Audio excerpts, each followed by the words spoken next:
Pakar Manajemen Kebencanaan Geologi UPN Veteran Yogyakarta, Eko Teguh Paripurno, mengatakan, secara umum erupsi Gunung Semeru berulang dan berjenis strombolian.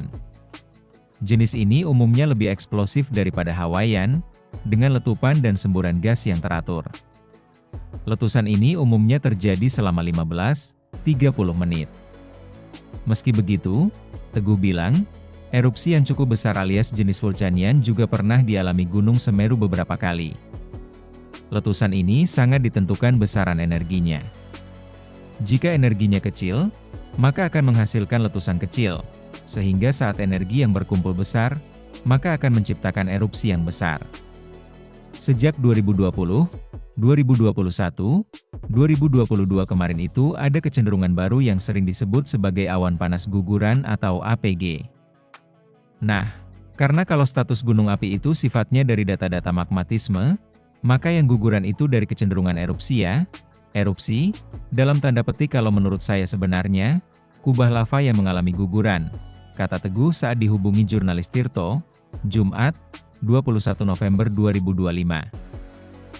Menyoal aktivitas vulkanik Gunung Semeru belakangan, dia berpendapat bahwa penyebabnya adalahnya akumulasi kubah lava, yang dipicu oleh getaran dan hujan.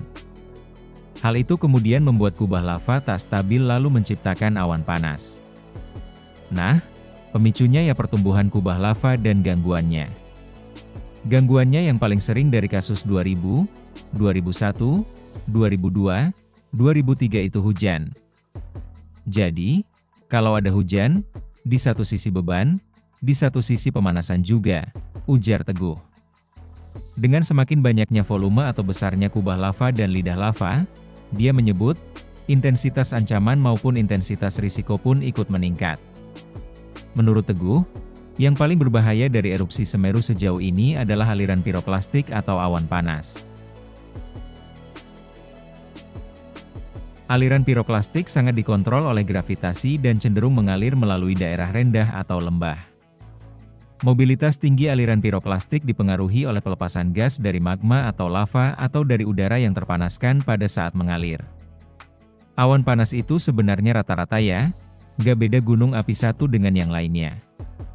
Suhunya, 300 derajat Celcius jelas lebih sampai 700 derajat Celcius, begitu. Lantas kecepatannya di atas 100 km per jam, kata Teguh. Kedepan dalam waktu dekat, ancaman erupsi dari Gunung Semeru ditaksir masih terus ada. Kubah dan lidah lava jadi awan panas guguran. Lantas berikutnya adanya endapan membentuk lahar. Dia juga mengimbau agar adanya pembatasan aktivitas yang ketat dan upaya mitigasi. Jangan nambang, di satu sisi ya juga perlu didesain di pembatasan pertambangan dan menambah jalur evakuasi, ujarnya. Tantangan pemandu untuk edukasi pendaki di situasi awas, para pendaki memang tak seharusnya melakukan aktivitas pendakian di Gunung Semeru. Kendati begitu, edukasi kepada pendaki ini kadangkala masih menjumpai tantangan. Hal itu disampaikan Ketua Umum Asosiasi Pemandu Gunung Indonesia, APGI, Rahman Mukhlis. Tantangan melawan ego para pendaki yang tetap nekat ingin mendaki dan mungkin sudah jauh-jauh datang dari berbagai daerah ke Semeru.